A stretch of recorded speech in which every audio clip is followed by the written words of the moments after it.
Mortal Kombat! Hello everybody, my name is Sniping is Fun, and I welcome you all back to the next Newcomer idea in the series of Newcomers, talking about various character potential possible newcomer ideas for the upcoming Super Smash Bros. Ultimate on the Nintendo Switch. We are currently on character number 76, and as stated in the last video with the Doom guy from Doom, obviously, I'm going to be talking about one of the major iconic fighting game characters of all time from a very iconic, super popular, long historical fighting game franchise, Sub-Zero from Mortal Kombat, obviously. So, just like always, and before I get this intro to be super long, 3 categories. Why does the character make sense? Percentage chance, no, why does the character make sense? Boosted ideas and percentage chance I can see him actually getting in the game. Let's get started. Like Mortal Kombat being represented, Sub-Zero being represented. Why does Mortal Kombat deserve to be a third-party represented in Smash Brothers? Why is Sub-Zero be the choice to represent Mortal Kombat in Smash Brothers? Well, first and foremost, let's get on the idea about Mortal Kombat before I even get specifically into Sub-Zero. Mortal Kombat is one of the most popular fighting game series out there. Smash Brothers is basically a fighting game series. And you know, some people would probably disagree with that. It's another fighting game series. And another popular fighting game series, Street Fighter, was represented in Smash 4 with Ryu. So the realm of adding characters from other fighting game franchises is not out of the realm of possibility. They could add someone from Soul Calibur, or Tekken, or Fatal Fury, or King of Fighters, or Mortal Kombat, or numerous other fighting games out there. Blaze Blue, you know, Skullgirls, I don't know. They could add anyone. Ryu has opened the possibility of us seeing other fighting game franchises represented in Smash Brothers. And just like Street Fighter, Mortal Kombat is one of the most popular fighting game franchises out there, Nintendo or otherwise. It doesn't even have to matter that, you know, in Nintendo or otherwise. It's just a popular fighting game franchise in general. But speaking of which, it does have a history with Nintendo.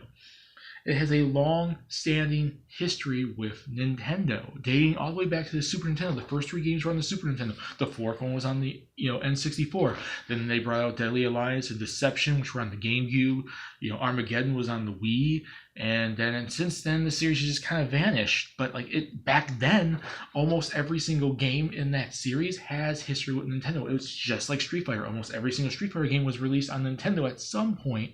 So there's a for Mortal Kombat, there's a long-standing history with Nintendo. There's a long-standing history with Nintendo back in the days of it was one of the franchises that created the ESRB, the war of Sega versus Nintendo back during the Genesis and Super Nintendo days.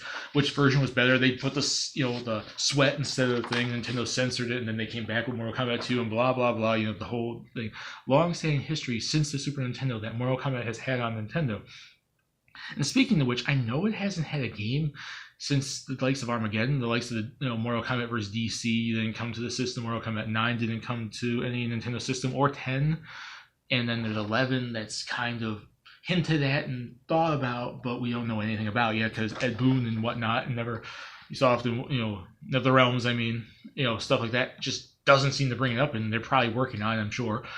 Hasn't been on Nintendo lately, but you can't count that out because there's franchises that were on Nintendo at some point, disappeared for a long freaking time, and have come back. As I mentioned in the last video with Doom. Doom was a huge Nintendo third-party franchise back in the day of Super Nintendo 64. Disappeared for a long time, came back on the Switch. Numerous other franchises did that, or were major franchises on other, PlayStation or Xbox, but then eventually came and made versions on Nintendo. You can't count Mortal Kombat out that it may eventually have a future on Nintendo again. They might, port Mortal Kombat XL to the Switch. They might bring 9 to the Switch. Mortal Kombat 11 might be coming to the Switch. Please, Ed Boon. But it can come back. It has a long enough history in the in the past, and other franchises that made the jump and then came back. You can't count Mortal Kombat out. It has history back then, and it could potentially have a history right now. It could come back. So there's basically the reasons for that. And in terms of at least Mortal Kombat getting a character in general, but why Sub-Zero? First and foremost, he's one of the main mascots of the series. Him and Scorpion, which hinted between Nunchucks will eventually be a character later on down this list somewhere. But they're both basically the mascots. I know basically Liu Kang's supposed to be a main character, and Raiden is one of the major characters. But Sub-Zero and Scorpion are major characters to the franchise and to the series and to the storyline, and they are essentially mascots, pretty much. And I want to talk about Sub-Zero because he's probably the more mascot-y of the two, and he could be a good rival for Ryu. Mortal Kombat versus everyone's always wanted Mortal Kombat versus Street Fighter. That may eventually happen in Smash Brothers. So yeah, there's that. So long-standing history with Nintendo, dating all the way back to the Super Nintendo. It's one of the most popular fighting game franchises of all time. It could come back to Nintendo at any time on the Switch or otherwise. I would assume and hope that NetherRealm Studios and Ed Boon eventually are going to port XL to the Switch and then bring 11 whenever it does come out to the Switch, because Nintendo fans love Mortal Kombat 2, Ed Boon. And he's a good rival for him specifically. He's a good rival for Ryu, and he's one of the main mascots of the series. So if you want to represent it in the series, why wouldn't you represent it with one of the most major mascot characters of the series? And he's very important to the story, and blah, blah, blah. There you go. Moveset ideas. Now, I pretty much am going to be kind of like doing like a rip from the actual Mortal Kombat games, because that's kind of like what they did with Ryu for the most part. He even has combos. You even can press the buttons like they do to actually perform the moves. If you're used to playing Street Fighter and doing fighting game combos, like that's what they did. They could do the same thing with Sub-Zero or any Mortal Kombat character for that matter. So it's like I went into his moveset and I kind of looked through the history of the series. I didn't want to just represent the classics, because that's like I don't want them just to put in him and just represent like Mortal Kombat 1, 2, and 3. But I also don't want them just to represent the new school Sub-Zero. I kind of made a blend of a moveset that kind of encapsulates the old school and new school Sub-Zero. So basically, his smash attacks, he practices Dragon Kung Fu. That's basically his fighting style in Shotokan. So basically, if you've actually played a Mortal Kombat game and you see how he does his punches or his kicks or his strikes, any of his attack moves, he practices a Kung Fu. He practices a martial arts, one of which is Dragon Kung Fu, the other which is Shotokan. So all his smash attacks would be all ripped straight from Mortal Kombat, and all the punches and kicks he normally does. And it's not that big in depth of a description, but it is the best I can say, and I'm sure a lot of you have actually played Mortal Kombat, so you know how he plays. So I'm pretty much, you kind of visualize what I'm saying. So basically, just take all the punches and strikes, all the martial arts hits, all the martial arts strikes, the punches and the kicks he does from his games, the Shotokan attacks, the Dragon Kung Fu, and you just mix them into his standard A, his left A, his up A, his bottom A. When he's grounded and pressing A, when he's in the air attacking, just do that. Like, he does kicks and strikes, he does punches and kicks from his games that are basically two different martial arts that he practices. Shotokan, which it comes from his tribe, and that's basically what they train, and Dragon Kung Fu. Basically, Shotokan and Dragon Kung Fu are big Lin Kuei, which is his tribe, his group he comes from, and that's basically the martial arts they train in. So that's basically what I want his smash attacks to be, just ripped straight from the game. All his punches and kicks that relate to those two martial arts.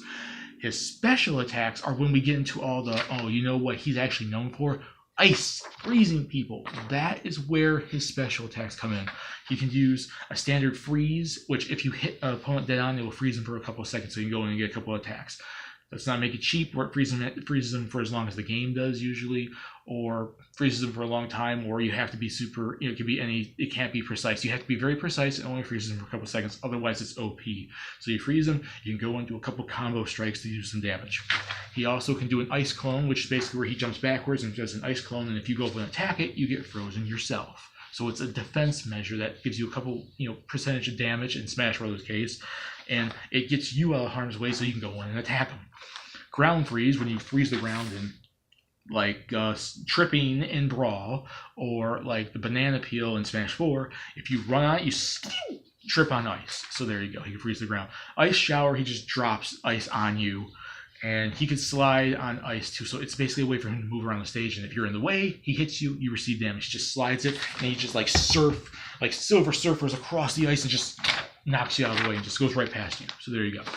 And I wanted to represent this because it represents the 6th generation, video games, Mortal Kombat games, like Deception and Deadly Alliance, but I want to represent anyways. I'm giving him an attack from the Corey Blade, his little ice sword dagger thing that he does. I know a lot of people hate when they add weapons to Mortal Kombat, but I thought it was a cool little addition. So he'll take out a little ice sword, dagger, blade. I forgot if it's been a while since I played those games, but I forgot if it's a sword or if it's a dagger. He just comes out and he just like slashes you with it. I do think it's a sword though. I do recall it being a sword. Like, so it's like one little part of his special attacks. The rest of it deals with freezing, but one of them deals with him taking an ice blade, his ice, Corey blade out and slicing you with his sword. So there you go. But the rest is him freezing you, him sliding across the floor, making an ice little path. He freezes the ground so you could trip on it. Ice clone where he jumps out of the way, and if you attack it, you get frozen. Ice shower on you. There you go. And in terms of his final smash, I know there's a little thing called fatalities in the game, and I know, as I mentioned before, with like Bayonetta and Snake and the Doom Guy video, and mentioned with Doom Guy in the same video, like you'd have to censor it. You can't have like bones flying everywhere and blood flying everywhere. I know that's why a lot of people assume that Mortal Kombat would never get in Smash Bros., but you can censor it without making it too stupid to the final smash.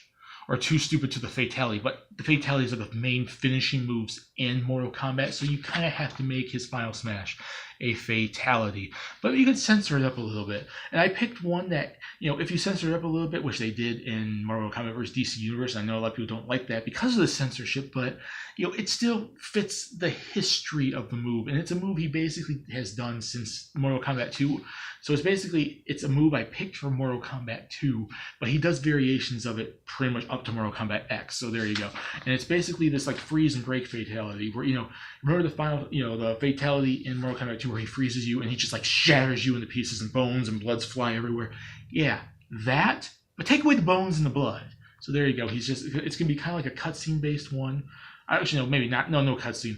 It's just going to be him. He shoots ice forward, and any opponents that stand, he'll be right here on the stage, and like within this distance in front of him, like there, and a good medium to almost long range, he just shoots ice forward. It's just like this mist of ice, this little shards of mist of ice go flying forward.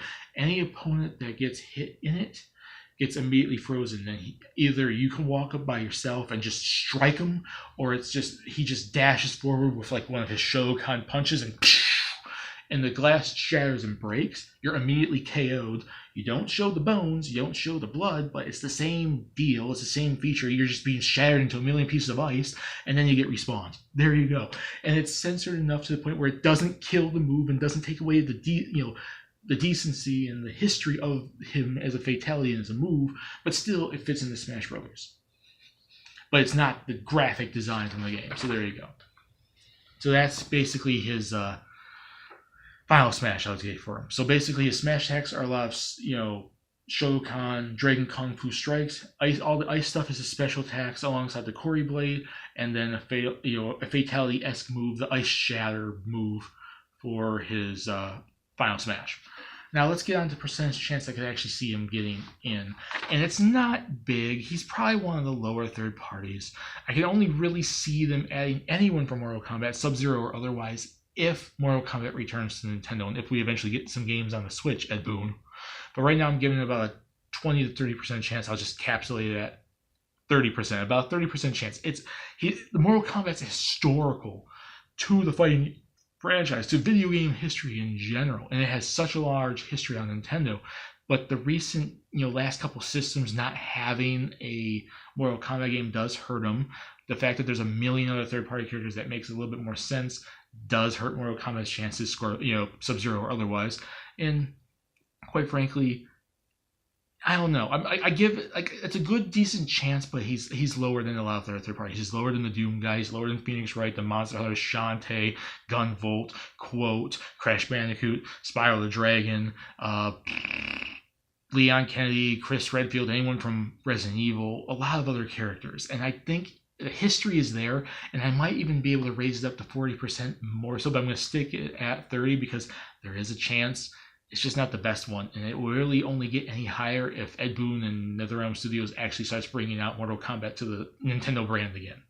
But I would love to see him in there because it'd be cool to see what costumes they can give him. They can give him the new outfit from Mortal Kombat 9 and 10. They can give him the classic outfit from the Super Nintendo games in the arcade and everything, and then you can have the unmasked version of him, and you could probably have Noob Saibot, because quite frankly, if you do different costumes for him, you have both the older brother Bihan and the younger brother, which I forgot his name, I'm sorry, and you basically can have older brother classic costume, older brother Noob Saibot, because he dies. Spoilers, it's been years, but yeah, there you go. And then the younger brother unmasked, and the younger brother with the newer outfit from like X. So there you go. I would love to see it because it's so much alternate costume potential for him. And I love Mortal Kombat. I grew up playing Mortal Kombat. I always like Street Fighter more, but I grew up loving Mortal Kombat. I would love to see it represented in Smash Brothers.